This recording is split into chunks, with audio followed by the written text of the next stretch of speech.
so much for having Thank you so much for having us here. Like I said, it's a privilege, it's the honor for both Hakeem and I for us to actually come in again and present to you 1 million teachers. I will not be doing a lot of talking. I'll let Hakeem actually run us through 1 million teachers, what it is, what we do, why we do it, and why do we need all of you to be a part of our community, everyone's community. We need to work towards this as not you, us, but as a we together. And just before I give it to Hakeem, I was visiting Nelson Mandela Museum here, and I actually read this quote which said, "Education is the most powerful weapon we can use to change the world." And I'll just give it over to Hakeem to talk about 1 million teachers. Hakeem, I'll just share the screen as well. Okay. Uh, thank you, Rizma. Thank you, Selwyn. And Notolata, thank you very, very much. I hope I got the name right. Um, so we're gonna stay with this slide at the beginning. And what a great privilege and honor to be here. Rizma is currently in Western Cape. She is in Cape Town. And in March, we traveled from Canada this is our biggest education delegation yet. We were about 33 teacher candidates and professors from Canada with the 1 million teacher team to do work. And this work is something that we do every year, except during when COVID happened. I remember 2020, we were working in Kenya, and we were on our way to, we're just planning to go to Uganda when the shutdown happened, and we were all recalled back to Canada. Personally, I mean, I appreciate South Africa a whole lot. I started coming to South Africa in 2015. We were working on a water project. I was the project manager for Project Relief then at my university, University of Windsor. And we were funded by the Royal Bank of Canada to work in a village called in Marite village in Mpumalanga. So I've done 2 trips. I've done 2 trips after that. And then very recently on a private visit. But the team and our partner, Queen's University, we all decided, you know what? We've been to many countries. We've been to Rwanda, we've been to Kenya, we've been to Tanzania, we've been to Nigeria, Ghana, Cote d'Ivoire, together with Queen's University, among about the 18 countries that we currently have teachers. And we like to go to a different place every year so that to understand, the context in which the teachers that we support work. And that's why we were like, yes, South Africa is where we would like to be in 2023. And shortly after we left, we decided that, you know what, this is not even a one-off stuff. This is something that we will be doing as a group every other year. That is, so we will be doing something similar that we just did in South Africa in 2025. May God keep us alive. So what we have seen from South Africa, by the way, I'm putting on my Mandela shirt, kindly gifted to me by Annie. I don't know if Annie is in the audience, my sister, my friend, partner in progress, a passionate educator, doing everything that she can to make sure that everybody is included and nobody is left behind. So it's been a great privilege to work with Annie. We were all at the General Assembly last year in New York, where she moderated a very powerful session. And I think that led that also kind of opened everybody's eyes to like, wow, something magical is happening in South Africa. Something magical is happening in Cape Town. Despite all the complaints that we hear, despite everything, we know we don't have an ideal situation. We need to keep going forward. But I really, I'm really excited to say that what we see in Western Cape, what we've seen in Cape Town and Johannesburg, but particularly Cape Town, is something that is worth emulating that many other teachers in our program can benefit from, but also recognizing that this is a mutually beneficial relationship. So somebody who is giving is also gaining from somebody who is being given because nobody draws on empty. And that's the excitement. But how do we work together, to raise the tide so that raise the boat so that everybody benefits. I'm going to start with something that is very obvious to everybody when it comes to the primacy of teachers. I don't think anybody would argue that teachers are the most powerful resource, powerful tool for effective change when it comes to education. Research supports it, we all know it. The question is, how are we ensuring that the teachers, who we all agree are the most important component of the education system, how are we ensuring that they get all the support that they need in order to transform our society? And if you look at today, we're talking about climate change, we're talking about conflict situations, fight for resources. A whole lot of these things can be attributed to education, and teachers are very important to making that happen. However, we have a problem, and this is not about South Africa, this is not about Nigeria or Canada or the US or all of that. It's a global problem. This is the stats from the UNESCO Institute of Statistics in 2026, I think. And then we all know that COVID happened, right? We're talking 69 million. That has gotten much worse than when this stat was published. But when you use statistics, you want to make sure that you're using statistics from relevant organization that everybody recognizes. So I am not aware that if there's a new publication, and we actually, as 1 Million Teachers, we work very closely with UNESCO. We've done projects with UNICEF before, so I think if there is a new publication on this, I would be aware of it. And this is pre-COVID. So you can imagine the situation now that many teachers are so tired, they are frustrated, they've left the teaching profession, and many of those who haven't left are thinking about leaving. And in our own part of the world, which is sub-Saharan Africa, and this is different from one country to country. We have, in some situations, in the places where we work, we have teachers who have 144 kids in a classroom. I mean, you ask yourself, and you look at this classroom, you're like, wow, this is not conducive for learning. Let me backtrack a little. In 2018, the World Bank published a report on education, and they talked about key ingredients that are required for you to have a functioning, relevant education system in place. And so we talk about prepared learners, that is students who are cognitively ready, physically ready also to learn. They have adequate nutrition, they are healthy, and all of that, come to the classroom ready for work.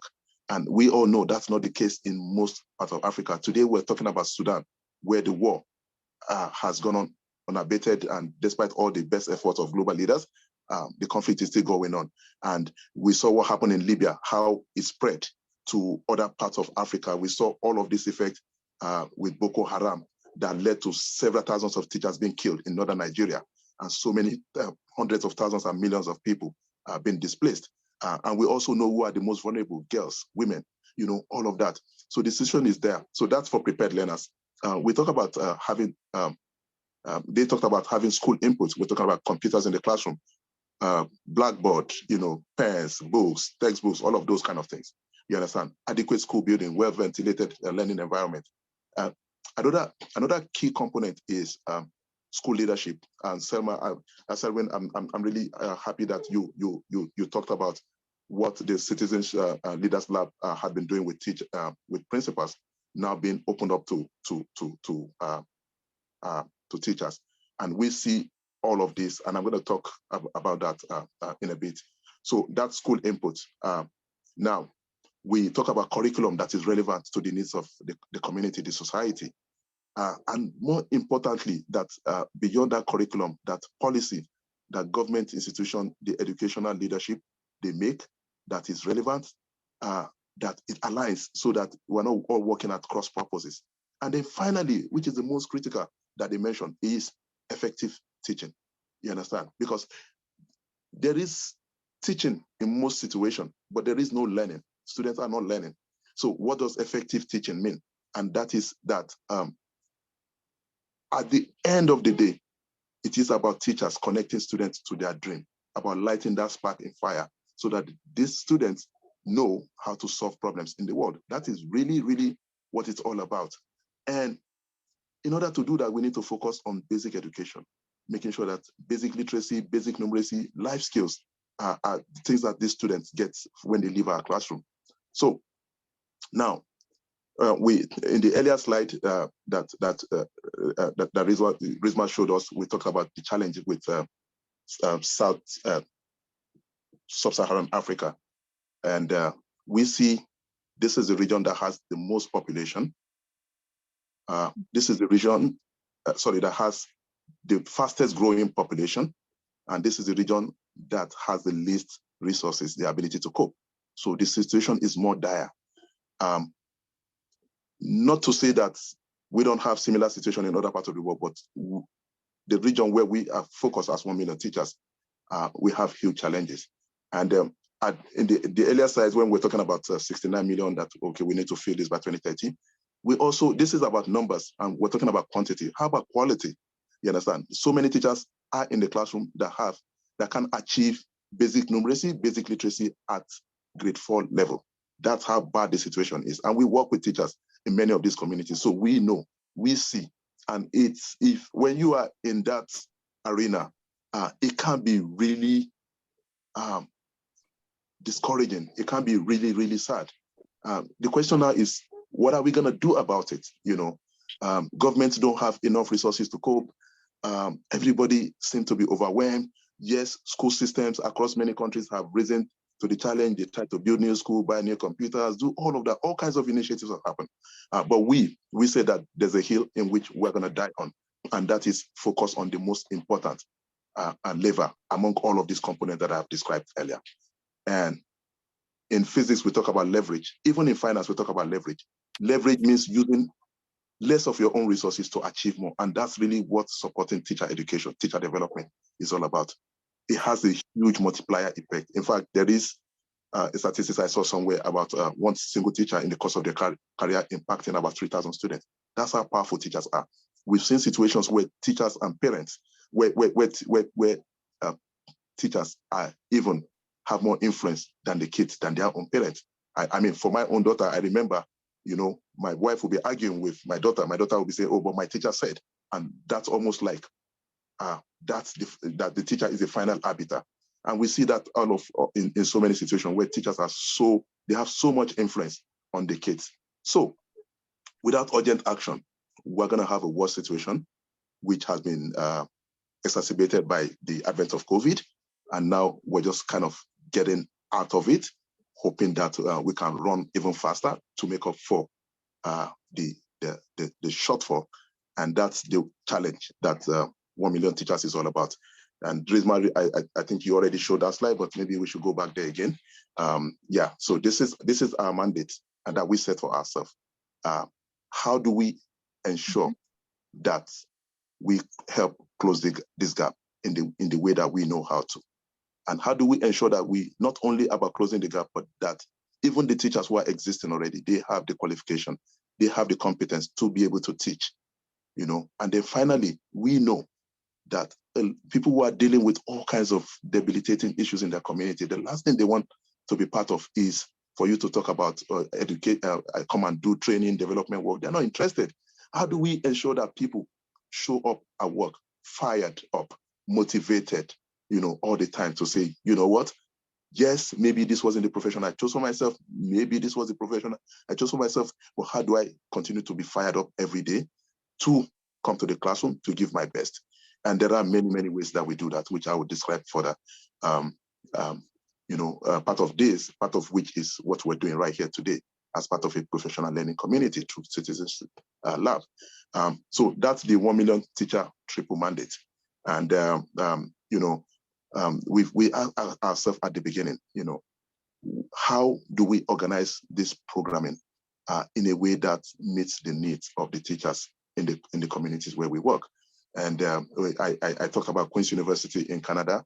Rizma and I actually finished from Queen's University. In fact, the 1 million teacher project. And by the way, you might be wondering why 1 million teachers? Because that's how big the issue, the question is. And we need to be audacious. We need to take a stand, and say that, yes, we might not solve all of this problem, but we can work together with like-minded individuals, to effect change at a massive scale. And there are many, many ways where that we develop to achieve that. And you'll see as we go along, I'll talk about the Black Belts program, the Anchor School program, the mastermind group that we have for teachers, and other similar programs. So at the beginning, you saw the earlier slide about how we want to do this, novel curricula, and things like that. So we asked ourselves, at the very fundamental level, what does the teacher need to know to be able to provide effective teaching? Fundamentally, you need to know your stuff, right? You need to have subject matter expertise. You can't be teaching math without knowing math. You can't be teaching English without, being able to read and communicate well and all of that. You can't, so that's a given. But we know there is something more. We talk about pedagogy, which is the art and the science of teaching. I can be a fantastic physics student, but I may not be able to transfer that knowledge to the student. So pedagogy, soft skills, and all of that. But more than anything else, our innovation program for teachers, we actually have the MS2 SDG challenge that for teachers, so which is supported by one of the United Nations appointed SDG advocates, who is also advisory board chair. Anyway, so back to the triple challenge, and then what we're doing about it. So we worked very closely with the folks at the university, and said, okay, these are the particular areas in terms of topic, and that we would like to cover. And we started working on that framework in 2017. I don't think we really nailed it until around early 2020, where we say, well, we're at the point where we feel comfortable that what we have put together in terms of content is adequate for the teachers.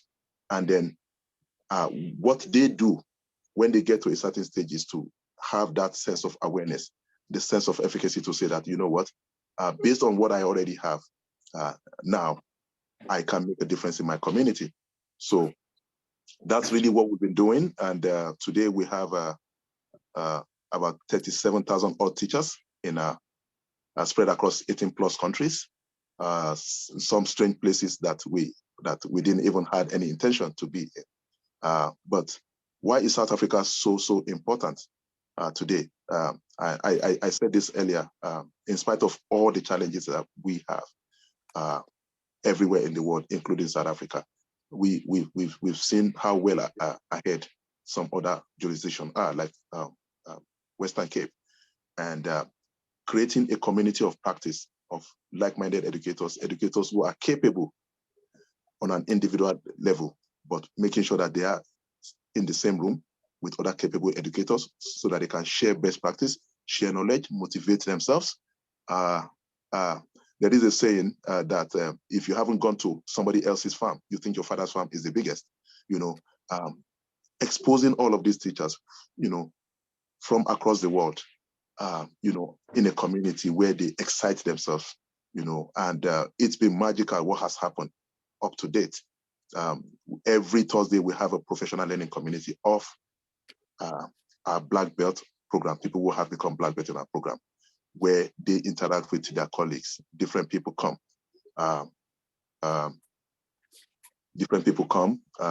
to speak with them, to share knowledge. And it's been a magical experience so far. And this is part of what we hope that every teacher in South Africa, in Cape Town, is a part of. So how do we get to that point where we talk about creating excitement to this professional learning community? And then I'll go further down the slides now.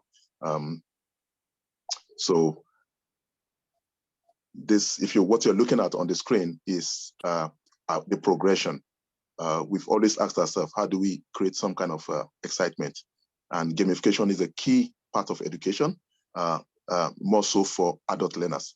So, and we organize all of the courses across this that we call belt, stealing ideas from karate, starting from white belt, recognizing that you, tabula rasa, you are starting from a clean slate.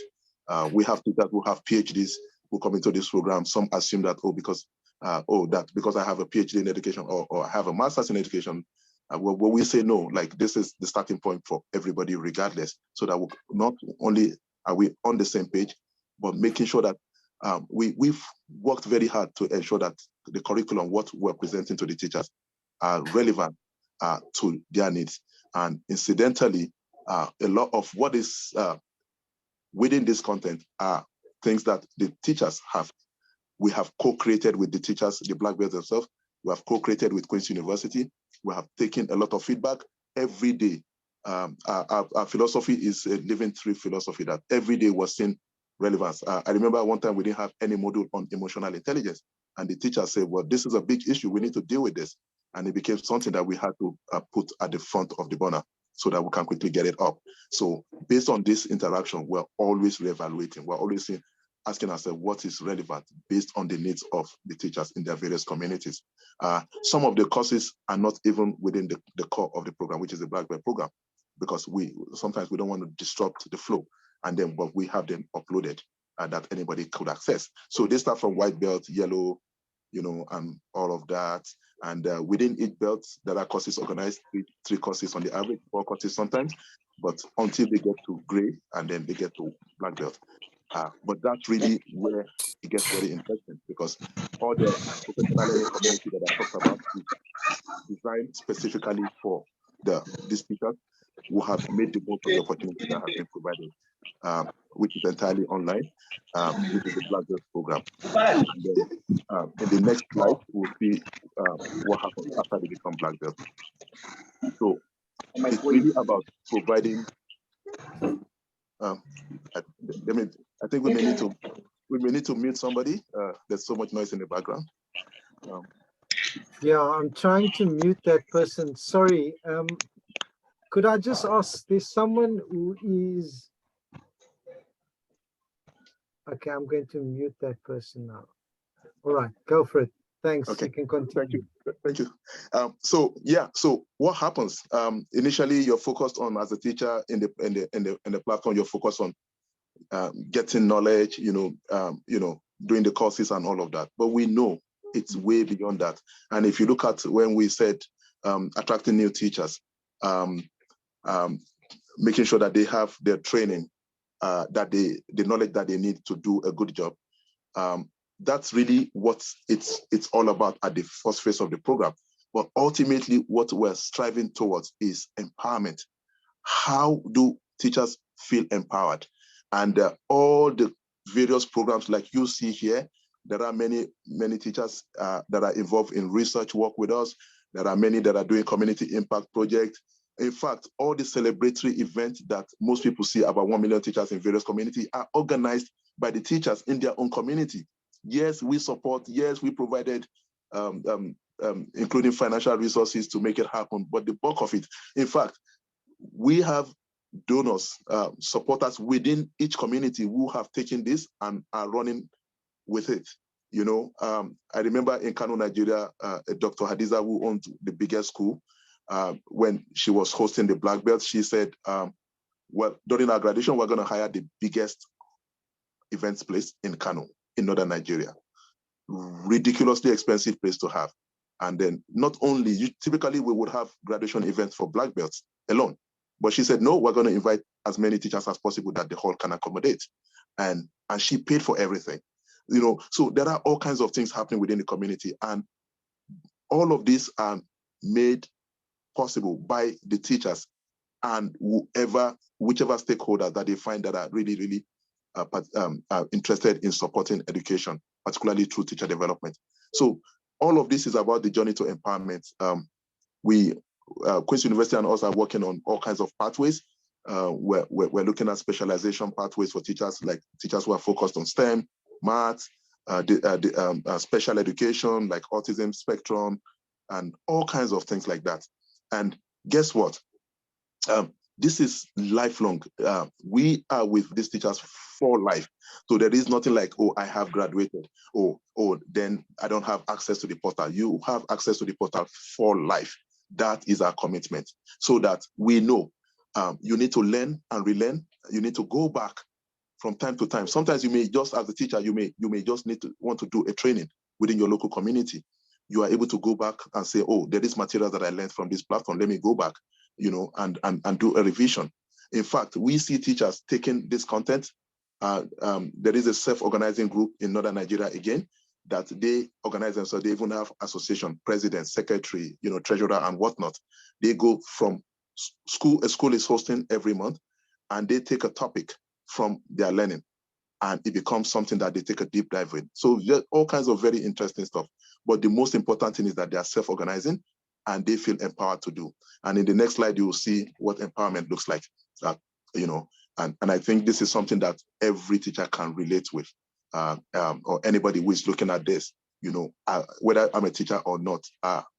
As long as I'm a professional, there are many, many things that I wake up every day. I feel a sense of pride in the work that I'm doing. And this is something that we saw lacking. We still see lacking in teachers.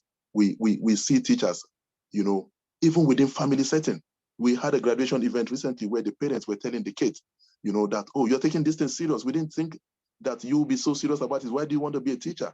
And these kids went into the teacher education program at the college only because they couldn't get into other courses. So reluctantly, they're doing this course, but because of the 1 Million Teacher program, they're getting excited and it's becoming a problem for them and their family. We see all kinds of things like that. We see family settings where, because you're a teacher, you don't get invited to decision making about the family because they think that you don't have money. South Africa is way ahead, way better than many of the communities where we work with. Like the difference is like light and day. And that's one of the reasons why this is so exciting for us. Like, there is so much you can share with the world. There is so much the teachers, the educators who are here, the principal can share with the world. Remember, rising tides lifts all boats. Together we are better. The Ubuntu philosophy, I am because we are. All of that is so relevant. We are all our brother's keeper. If there's a conflict in one part of the world, trust me, it's going to get to you. Part of the reason why Queen's University signed up to 1 million teachers at the very beginning is also for this reason.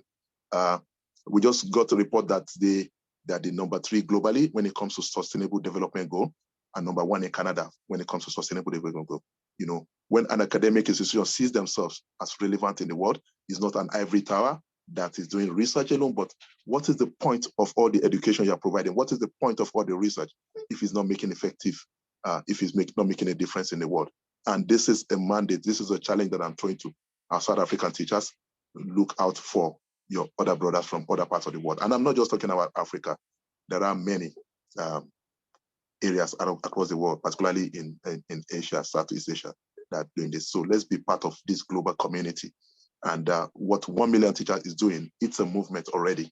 The flywheel is getting bigger and running ever faster. How do we create this self-sustaining cycle where teachers will have become black belt, mentors? And I'll talk about that briefly, the HP Mentor a Teacher program. And our mentors are helping other teachers to be that. So, Rizma, could you go back briefly to the other slide? Sorry. Sure. Yeah. So, the word self-sustaining means that nobody's going to come land and come and solve any problem for any community. It is we in that community. We see the problem, we can relate to the problem, we have the context, and let's make it that we are part of the problem. And that's why all of the programs that 1 Million Teacher does is, first of all, we want to make sure that you have the knowledge, the skill set, but more importantly, what are you going to do about it? How are you supporting others through mentorship? And then you walk tall.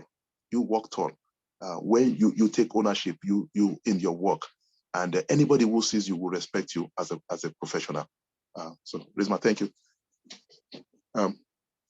So this is one of the programs. For example, the first cohort, we had HP executives working with our teachers one-on-one, providing mentorship.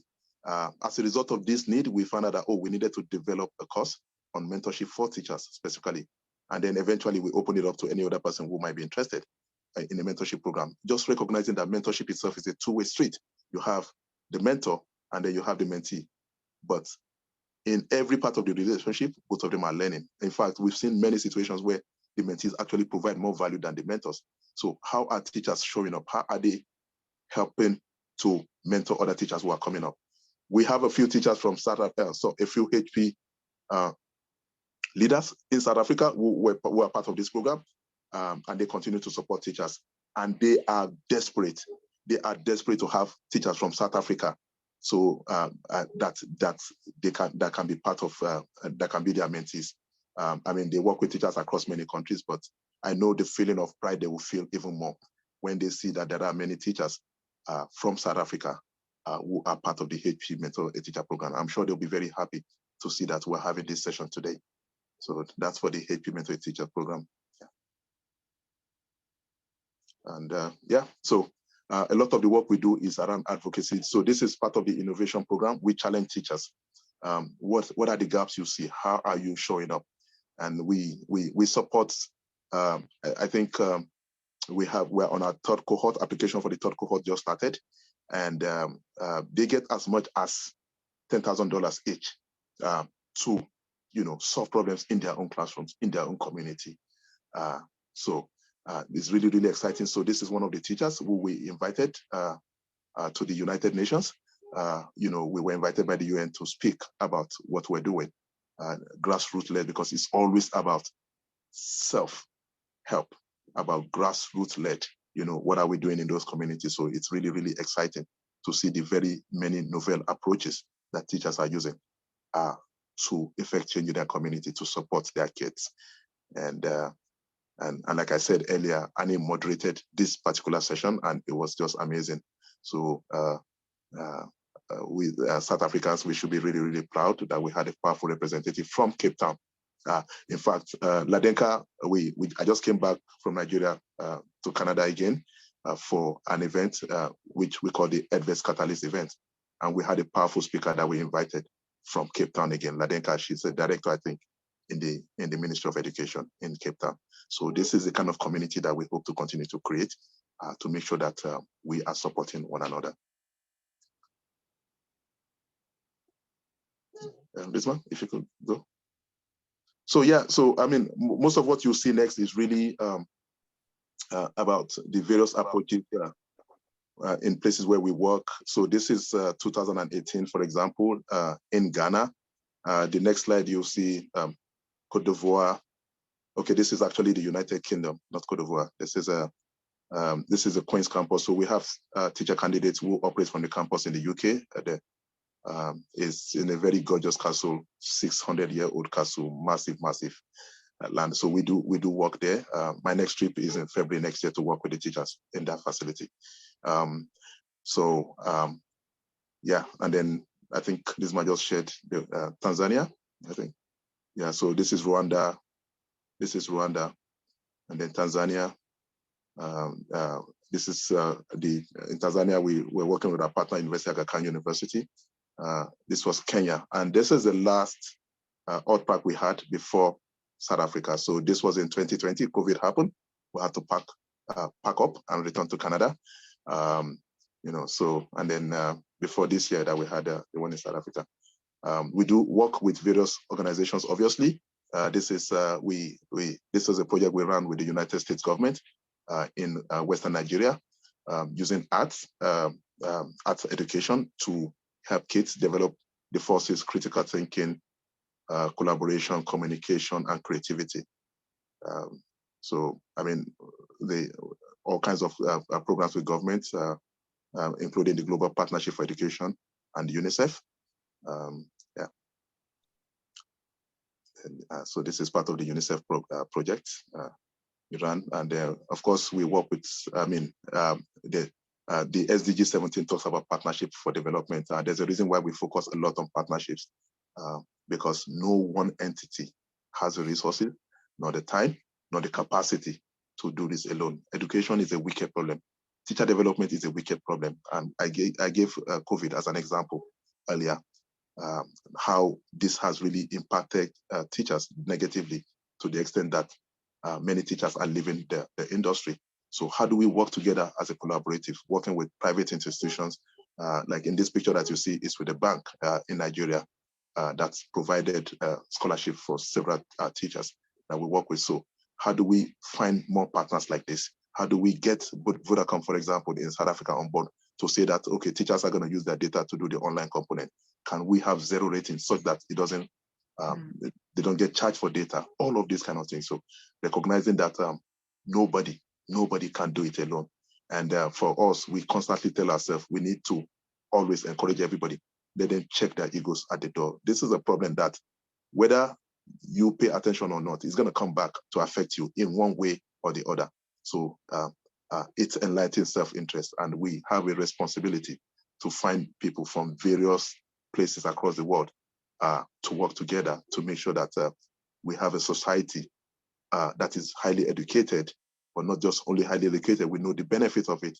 I want to be able to walk on the street without thinking that somebody is going to mug me because the person doesn't have a job, because the person doesn't have the skill set to get a job, to have a decent existence. And education is, as Dr. Nelson Mandela said, is the most powerful weapon that we can use to change the world. And we all are our brother's keeper in the spirit of Ubuntu. So, Rizma, could you go next? Yeah, so this is all part of our advocacy. His Highness there is one of the United Nations SDG advocates. Made a lot of, incidentally, he's also on the board of MTN in South Africa, MTN Group in South Africa, so he comes to South Africa a lot. Go ahead, Rizma. So yeah, I think we can. Okay, so this is we just left Cape Town and Johannesburg, so these are pictures from the Rewrite the Future and other workshops that we had in Cape Town, which Annie really did a whole lot of groundwork before the team came. Like I said, it was our biggest delegation yet. A lot of the teacher candidates you see there and the prof, about 33 altogether, all of us to do work. And we work with an acceleration partner in Guinea. Now we have our dear friends at Citizens Leadership Group. So it's really, really exciting. Like I said, the wheels are turning faster, they're turning bigger. We're seeing what collaboration means. And we're just excited to be able to work with you all to make this change possible in our communities. And something I would like to add is we deliberately wanted to double down on South Africa because South Africa is not just a leader in so many ways, but also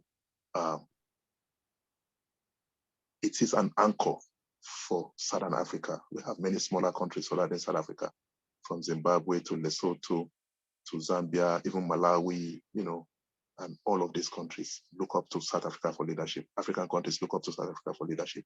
How do we bring all of these people? How do we make these connections to help everybody become better? When we give, we actually become better, you understand? But we know the benefit for all the teachers who are here, regardless of your status, is immense for the benefit of our kids. So yeah, partnership is key. We work amazingly with Dell Rising. We work very well with HP.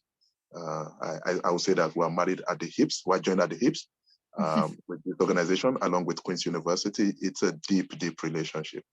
And as we continue to find other ways to collaborate with others, taking tentative steps, we build confidence, and then we get even more excited about what we're doing together. So there might be a few schools who, Selwyn, maybe your school will be interested in being an anchor school. We can talk about what that process is all about, and then I'm sure there are many, many other schools who might be interested in working with us to be anchor school. So essentially, you are like a magnet. In the US, you have what you call the charter schools, where a lot of resources are pushed away because of the already fantastic job that they're doing. But more than anything, to support other schools within and around. So, yeah, let's go ahead. So, and I said, advocacy is a key part of what we do. So we started this series, which we call the Munataro, is the Hausa word for we are coming together. And then which we followed up, this was in Canada, in Kingston, Ontario. And then we followed it up with another event during the General Assembly in the UN, apart from the event where we spoke, sharing our work. So this is the Rewrite the Future that we had in New York. And I just showed you the Rewrite the Future in the South African edition. So we're hoping that by 2015, we're going to have a much bigger Rewrite the Future event in either Cape Town or Johannesburg or anywhere else. that, yeah, but the idea is to bring all of us together. Let's have meaningful, deep conversation about the future of education and how we can support it. And November, we also, as part of our advocacy work, we hosted the Vice President of Nigeria, the former Vice President of Nigeria at our university at Queen's. And it was such an amazing experience. And this is the kind of thing that we hope, because remember, Partnership for Development, SDG 17, no one entity has the resources, nor the capacity to do it alone. We have to find ways to collaborate with others so that we can bake a bigger cake. And that's why this is so important. Advocacy is so important. So we remember, even at the beginning of your presentation, you talked about the principals, but now you're inviting teachers. And that's kind of what we see in our work. How do we provide space for those who are coming on board, who are coming up, to be part of a bigger picture? At the beginning of the presentation, we talked about the 1MT triple challenge, attracting new teachers. What you see here is a partnership with 2 universities in Lagos, owned by the government in Lagos, Nigeria. And we started working with their 200 level, that is year 2 students, to say, you know what, let's begin this development program early on, catch them young, so that by the time you are graduating, you're already hitting the ground running. You've been through all of this program, including the mentorship program. We had a fantastic celebration of the Black Belts from this program. Can I speak now, please? Yeah. So, yeah. Okay, Rizma, I think I'm about to round up. Yeah, so this is all part of the partnerships. I hope I haven't taken too much time, but I wanted to paint a picture. Okay, okay, we were part of the BET, the biggest education technology event in the world in February. Rizma left South Africa to attend that event to represent us, and it was huge. How do we create spaces like this more for teachers? You know, yeah. So I think I can stop here. I know people will have questions. I don't want to take too much time, but you know, I'm sure that you get as excited as I am always about 1 million teachers. For us, this is a lifelong mission. This is something that we feel very passionate about, and we think that the whole world should be paying attention to something like this. And yeah, I'll just end here. Thank you very much for your time. Excited to take a deeper dive through questions. I know we won't cover everything, no matter how long we spend today, but I hope I have managed to provide an overview of the work that we do, and also to excite you. And then I'm also inviting you to be part of this movement that we're all hoping to co-create. Thank you. And I will also share my email and Hakeem email so we can actually chat and connect later as well, if we didn't get the time to actually answer all the questions. All right. Thank you, Hakeem. It was such a interesting whiz through. You basically had to squeeze everything into a few minutes. But thank you for doing that, Hakeem. So the way we're going to do the opportunity to ask questions is we're going to ask people to raise their hands. You will see that at the bottom of your Zoom, there's an opportunity to raise your hand. And then as you raise your hand, we will allow for questions.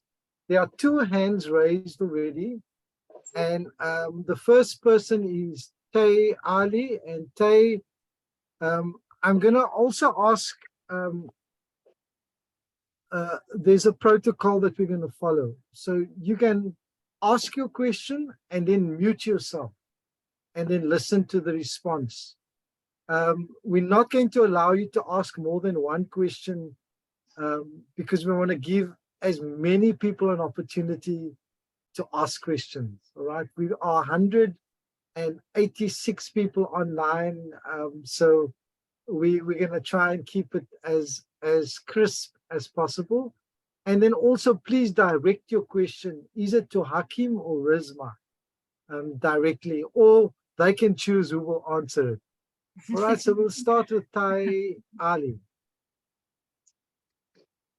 Tahi, you can ask a question. All right. Good afternoon. Good afternoon. Good afternoon. Yeah.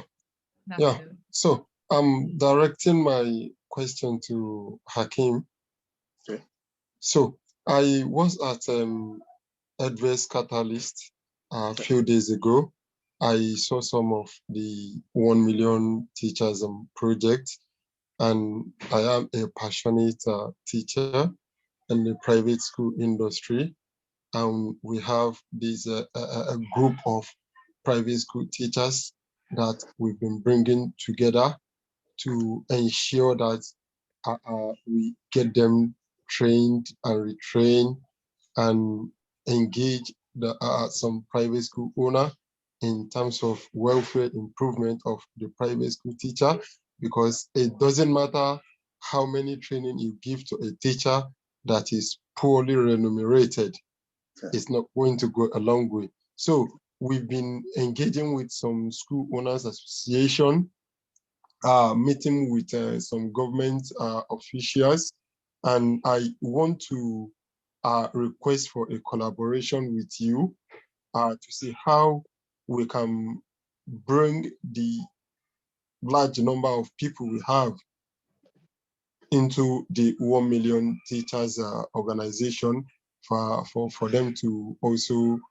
be a part of this training and retraining.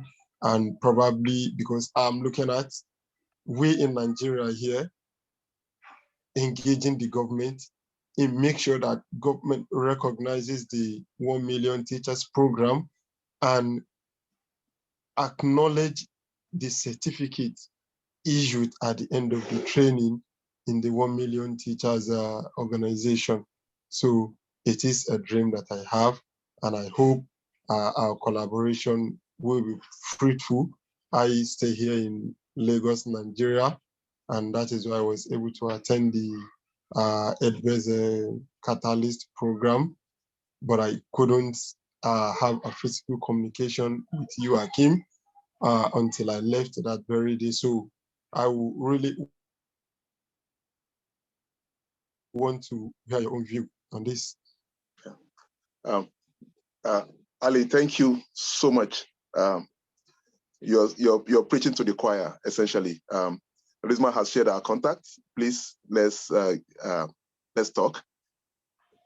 Excited to collaborate with you. Very happy. Like I said in my presentation, this is a key approach, partnership for development. So don't even worry about it. Let's connect, and then we'll discuss how. I mean, just something to note also is that we are not trying to replace government or anything or whatever anybody is doing. It's about collaboration. We work with academic institutions, government owned or not, it doesn't matter. The most important thing is that teachers have access to ongoing professional development. It's really for them. Yes, the certificates are fantastic. You know, I mean, I like to put things on my wall and all of that. And we work with many government agencies. You know, they say the taste of the pudding is in eating it. So nothing to worry about that. But you also talked about motivation, and this is a key component. We've seen it happen many, many times. The teachers who just don't think that their focus right now should be on developing themselves. And we provide all kinds of incentives, as you probably saw. I don't know if you attended the graduation event for the teachers. It was just an experience. And as we get better at what we're doing, as we have more collaborators, I think we can do more for those teachers in that area too. So yeah, excited. Please, let's connect. Rizma already shared my email. And then, yeah, we'll take it further from there. Thank you. Yeah, I can't get the email. I can't get the email. It's in the chat. It's in the chat. Check the chat, please. It's in the chat. Oh, okay. All right. No, Thank it's not you. there. It's not there. I The will email. send it again. Don't worry, I'll send it again. I'll send it again. Okay, all right. It's okay. It's okay. Thanks, Ali. So the next person is Simon, and then after Simon, we'll go to Christopher. Simon, over to you.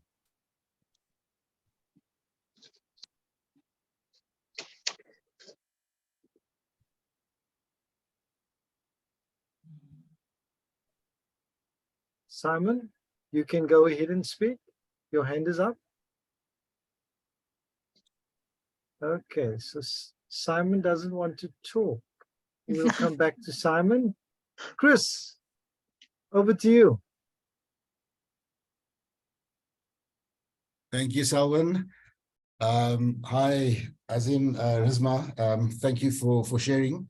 I enjoy listening to see what the opportunities are as far as collaboration is concerned. So my question, I think it's part statement and less of a question, but I'd like either of you, whoever feels comfortable to respond. I'm representing business from a corporate perspective. I'm based in Gauteng, in South Africa. And we are in the business of product development for schools. We're all about libraries, as Selwyn would know by now. And we're all about getting product into the hand of the child through whatever channel is available out there. And there's a lot of what's the right way? There's a lot of resistance and difficulty in terms of getting our information out there, especially being small. And I heard you, Azim, talking about you collaborate with academics and all of that and entities. And I know we've got the big superpowers. I mean, the global multinationals and all of that are doing excellent work and all of that. But I strongly believe that the smaller role players, and in South Africa, believe you me, there are some seriously good quality small businesses that are churning out fantastic product that the teachers can use to offload and educate the children, but there just doesn't seem to be a platform for them to get the information across. And that's why I do believe that collaboration with entities such as yourselves is very important, not from a buying perspective, but to understand what is out there that you can showcase and guide governments. And it's not a South African thing, it can be any country in the world, to say, hey, here's opportunity, there's stuff that could work, it ties in nicely with this component of the curriculum, etc. And I just do believe that, I think, you know, having a look, I don't know how many people are on this platform today that are from a business perspective, because it's good to have the schools and the entities and government sectors sharing this, but I think it's critically important that the corporate side representing education needs to be involved in these sort of platforms far more frequently, so that they can share and obtain information. For me, it's critical that I obtain as much information from entities such as yourselves, because that helps me to go back to the drawing board to see how can we improve, how can we work together. At the end of the day, our future depends on it. Our future is in the hands of our children, and every second that goes by is our fault for not making it happen. And I sound like a broken record when I do share, but that's the essence of it. And I just like your thoughts on that, because I think collaboration needs to be powerful and not just limited to a few big entities out there. In terms of the trusts that are out there, it needs to be thrown out far and wide, and opportunities presented that people can showcase what they've got out there. Just as a closing note, I've received an email during the course of this from a 7-year-old girl who wants us to tutor her to help her to write books, because she's actually written a story and she wants to know how to go about it. She wants to be a writer, an author one day, a 7-year-old child. So it's just blown my mind. So in part, while I was listening to you, I'm firing off emails to say, listen, we need to get hold of this child and talk to her, because that's opportunity, that's future right there. So just your thoughts on, you know, how we can drive collaboration and we get more you know, businesses involved in making this a reality. Wow, Christopher, Christopher, thank you so much. Thank you so much for your contribution. And it's just exciting to see that there are many people, you know, saying things the way we see it. I may not have done a good job earlier talking about this kind of collaboration, but it is not only the big organizations. I said something earlier about somebody who just ran with the 1 Million Teacher Project in her community as an individual contributor. So we are really, really excited by this idea, you know, that you've put forward, because it has to be local. It has to be local. It has to be grassroots-led development. While yes, the big multinationals that we work with are very, very good, but we also know the difference should happen more. in the within the communities within each country. So we're really excited. I hope that beyond this session, we can get together to kind of co-create. Let's have a conversation about how this can happen. There is a company in South Africa. They make air conditioner. Daikin, I think it's a Japanese company, but they have a big South African operation. And we've been in conversation around something like this that you've mentioned. And we beyond that, I think when I say we're building a global movement, I mean it with every sense of humility and also responsibility. That we're creating a platform in which we're able to bring people involved in education, you know, or who are keen to support education, or who are keen to do something around education to come together. And I think we'll be extremely happy to work with you.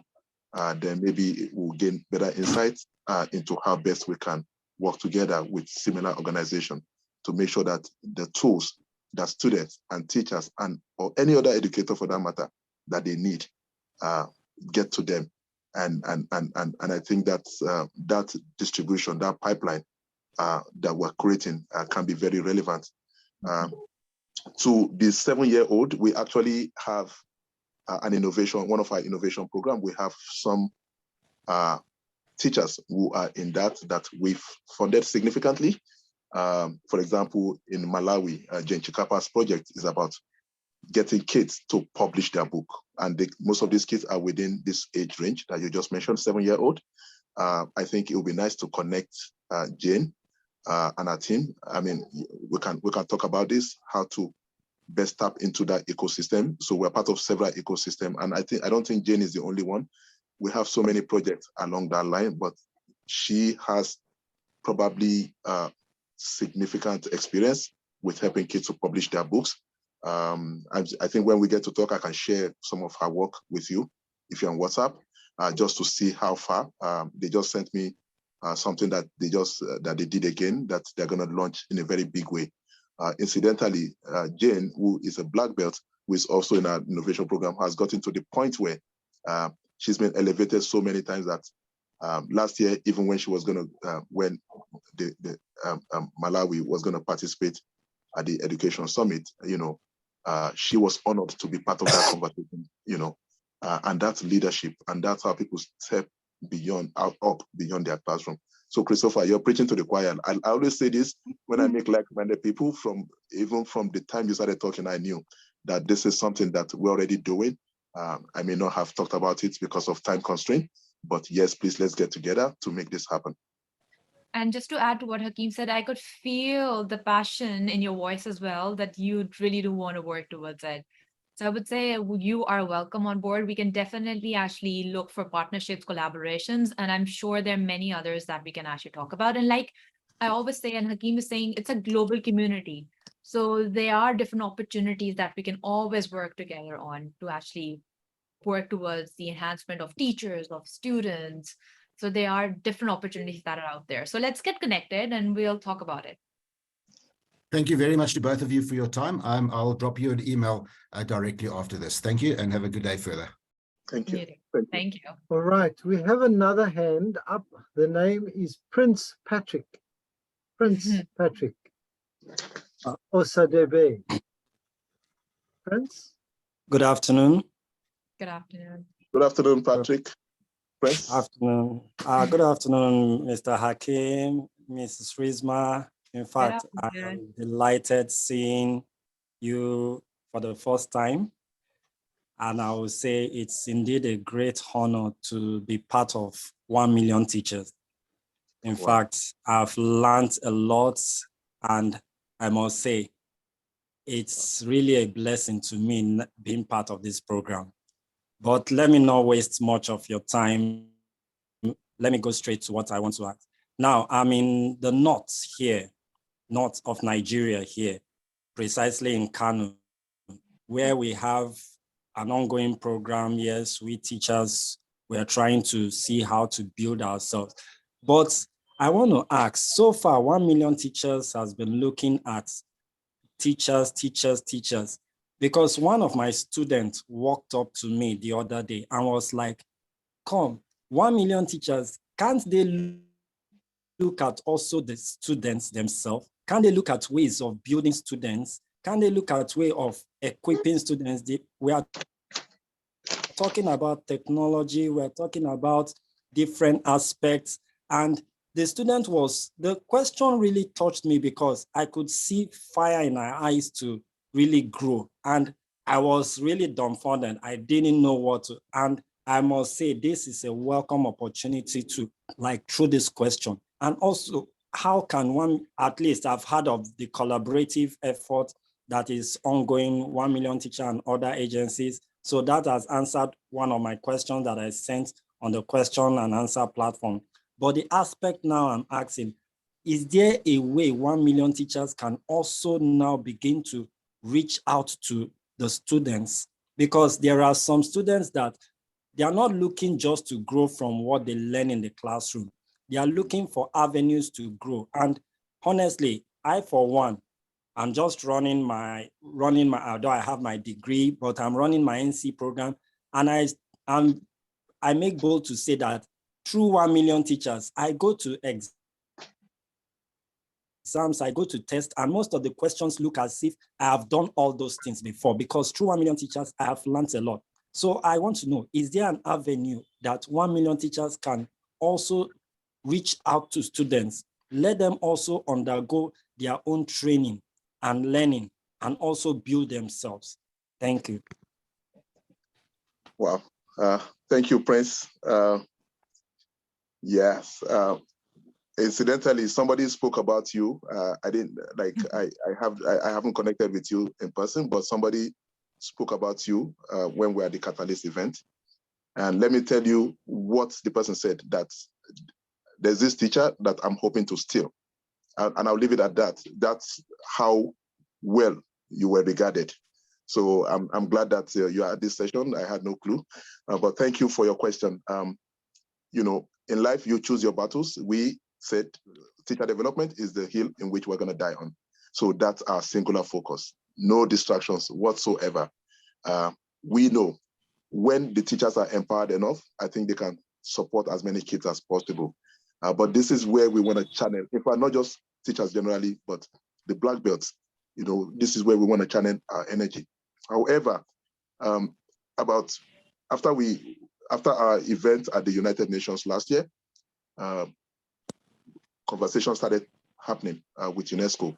And today, there's a program that we're developing, we're co-creating to provide life skills and digital training for students directly and other related stuff. So that's in the pipeline, is in the works. We'll probably launch the first pilot, sometime later this year or early next year. So please stay tuned. You would hear more about that. But remember, this is the core of what we do. It's always going to be one with teachers. And so hopefully other people take ideas or take action to further support students directly. Yeah, so, but thank you so much, Prince, thank you. And I would add to what Hakeem said, Prince, I've heard a lot of work that you do for us as well on social media. So I would say thank you for that. Thank you for all the contribution and for your support. So keep doing that. So I already knew who you were as well. So look, we know you. You're making an impact and a presence. Wow. Thank you so much. And I really, really say that a lot of my colleagues, with the way things are going, most of them are joining up, and very soon, Kano State will take Kano State by storm very soon. Thank you. Thank you. Thank you so much, Prince. It's lovely to hear our Nigerian brothers on the line. Perhaps there are some others from other countries online too. Please make your voices heard. But then we have another hand, is Dr. Nsiki here in South Africa. Doctor, over to you to make your comment or ask your question or words of reflection. Thank you. Thank you so much to the host and the moderator of the program. I don't know where to put my video on, but what you see on the picture is exactly the voice behind. I'm in South Africa, and thank you for bringing up the education sector so high from global collaborations. Here is a challenge that I want to put forward, and how do we bring the solution together, as you have already started, to collaborate with the NPOs as well? Do you do that? And how do we get resources to be on board and not to reinvent the wheel, but to partner in what is happening around the globe through the program already? May I pose that question? Or if Yes, we want to partner, or join as a panelist? Thank you.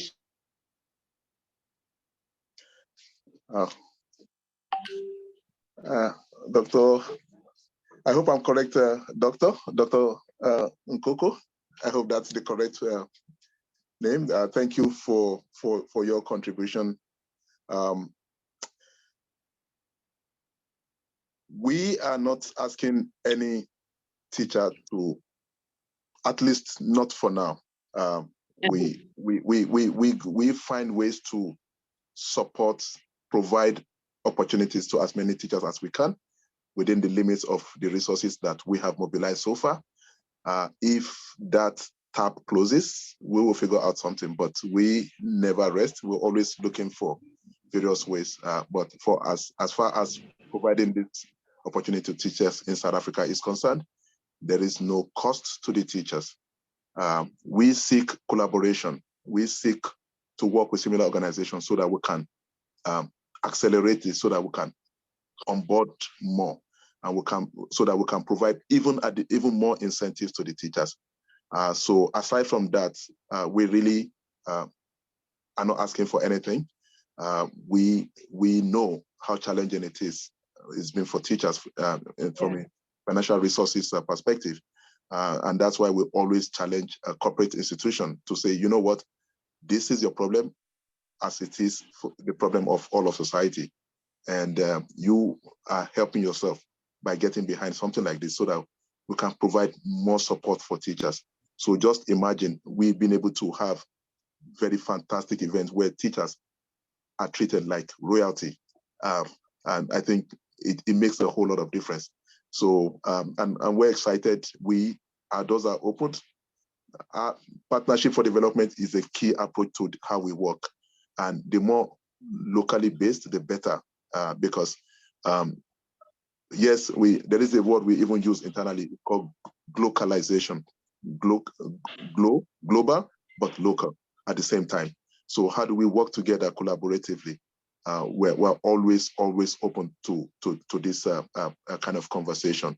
How do we work with you?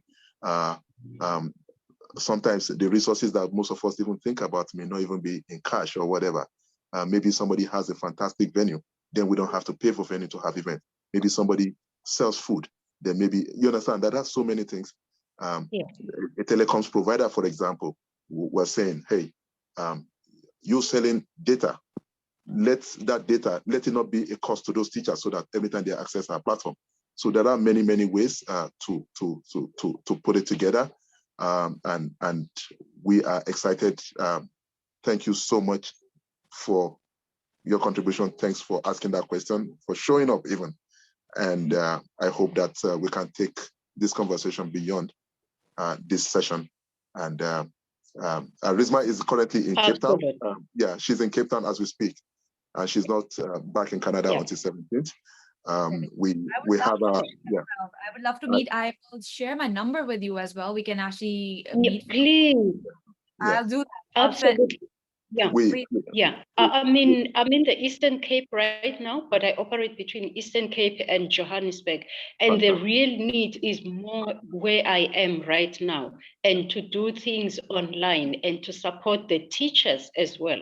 So please contact me as soon as possible. Thank you. I've shared my WhatsApp number as well. So all the great teachers. Good. Okay. Cape Town, I'm willing to meet. I say one thing to people: if you're available, I'm available. That's it. Yeah, we actually have Yeah. not- Okay, thank yeah. you. we don't have a charitable status in South Africa yet, but Okay. we have a not-for-profit organization, 1MT Cares, already operating in South Africa. We were just in the process of setting up a permanent office in South Africa. So yeah, that's how deep we want to go, working with everybody. Thank you so much, Dr. Nkoko. Thank you. It's great to meet you. And it's lovely to have you on the platform as well. Yes. So Thanks a let's see lot. if there are more questions. I'm sure there are more questions. It's 4:22, so we can allow for a few more questions. I see Simon's hand is still up, but I think Simon has left the building.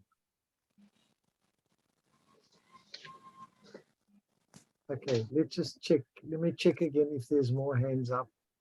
While you I even, mightn't- I would like to say as well that I've shared the link for the sign up for the platform as well. If there are any teachers who would like to sign up, feel free to actually sign up for the form I've sent, which will give you the access to our learning management system that Hakeem talked about, the Black Belt program. And I've even shared my WhatsApp number. If any of the teachers, anyone who would like to talk further about it, meet me in person, for sure I'm available to actually do that. Right. Right, folks, it is that time of the afternoon where we say appreciations. But before we do that, Nonhlanhla, can you share the just the feedback form online to everyone via WhatsApp so that people can just give us their own feedback on this afternoon's conversation? So there is the feedback form. There is also an opportunity for teachers just to reflect on how they experienced the session. We always try and improve. And so your input, folks, are very important. If you can't get this, if you click on it and it doesn't open, copy it out and put it into your browser. And I'm sure you'll be able to complete it online as well. Folks, I want to say a big thank you to Hakeem at just after 10 in the morning in Canada. It was lovely to have you online, Hakeem. Then we had some folk all the way from Nigeria online. We also say, I think they're 3 hours ahead of us at the moment. So it's great to have you on board. Then to Rizma, who is in Cape Town. And Rizma, thank you for your availability and your input to this afternoon's conversation. I really, our commitment as a Citizen Leader Lab is to get as many teachers onto this platform in South Africa, in Cape Town, in Southern Africa, so that continuous teacher development is something that never stops. In South Africa, we have a lifelong learning institute, and lifelong learning is something that we want to encourage for everyone. To everyone that was on this program this afternoon, this session, we really want to say to you, big appreciation. Thank you for joining us. May the rest of your day, whatever time it is where you are, be just as so amazing. So thank you and God bless. Bye-bye. Thank you, Selwyn. Thank you, Nonhlanhla. Rizma, amazing work. Thank you, all of our participants. Really appreciate you. I'm just so happy that we have all of you here today. Thank you very much.